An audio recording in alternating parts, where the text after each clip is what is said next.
Hello, good afternoon sa inyong lahat. Mahal kong mga viewers dito sa YouTube. Dito ako ulit sa aking YouTube channel. Sana'y magustuhan nyong panoorin hanggang matapos. Matagal na hindi ako pala nag-active dito sa aking channel, sa aking YouTube channel. Ngayon, nag-isip-isip ako na ituloy ko ulit itong aking pagbablog sa aking YouTube channel. Kasi sayang naman na naumpisahan ko na. Kaya ito na tayo. Sana'y magustuhan nyo ang aking vlog ngayon. Ngayong araw, Sabado, dito tayo sa ating mga alagang kambing. As usual, sa dati kong binablog dito sa ating bangkag. Dito ko inano yung mga kambing na dumami sila, kaya babantayan ko sila na kakain ngayon para hindi sila lumayo dito lang sa compound.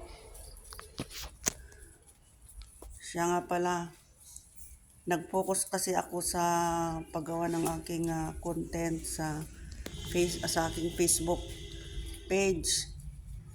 Ngayon, naisip ko na pagpatuloy ko ulit itong aking YouTube channel.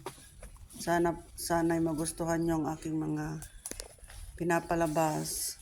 Sana'y suportahan nyo po para tumaas ang aking views at sakali makatulong ako sa aking pamilya. Ganito ang trabaho ko. Yan pala, pakisupport ang aking Facebook page, pakifollow din ang Organic Lola Elvia Balwang Montano, ang aking pangalan sa aking Facebook page. Ganito ang buhay ng iyong lola, Organic Lola. Sa Lunes, maghahatid ng apo sa school. Tapos uuwi. 8:30, pupunta ulit dito sa bangkag. Magpapakawala ng ating mga alagang kambing para sila'y makagala at kumain. Babantayan sila sandali. Tapos uuwi ulit. Uuwi sa bahay.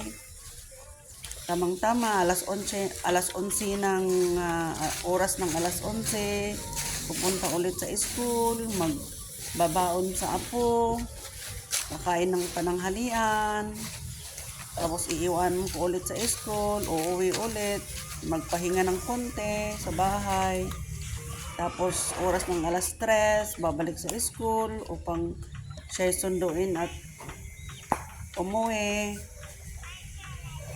Yan ang aking trabaho araw-araw. Tuwing Sabado, mag-focus na ako dito sa aking mga alagang kambing, dito sa bangkag. Ganon din sa Linggo, ganon din, babalik ulit dito sa bangkag.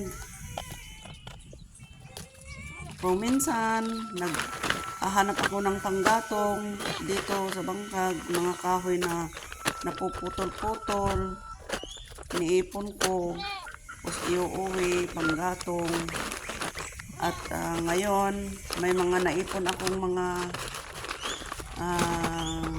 kahoy dito sa ating tambayan sa ilalim ng mangga. Pwede na natin na iuwi. Pero ang gagawin ko dito sa mga ganito, puputulin ko muna ng medyo maigsi para mailagay sa sako. Ayan, nakikita nyo, naputol-putol ko na. Tapos ilalagay sa sako.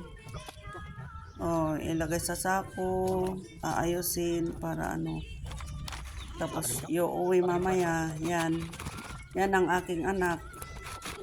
Sumundo sa akin. Kung minsan uuwi ako sa bahay, galing ako dito sa Bangkag, maglalakad pa uwi.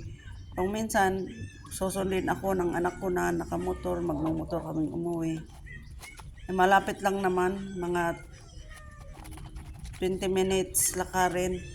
Mula dito sa Bangkag pa uwi ng bahay. Ayan. Tapos ng na